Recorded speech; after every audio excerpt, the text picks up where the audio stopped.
நதி போல எழுந்தா மலை போல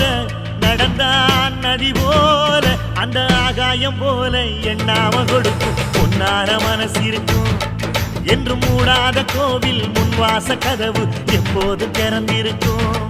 அந்த வெட்டருவாம் மீசைக்குத்தான் எட்டூரும் பணிஞ்சிருக்கும் அவ தொட்டு தந்த நெல்லு மணி முப்போக விளைஞ்சிருக்கும்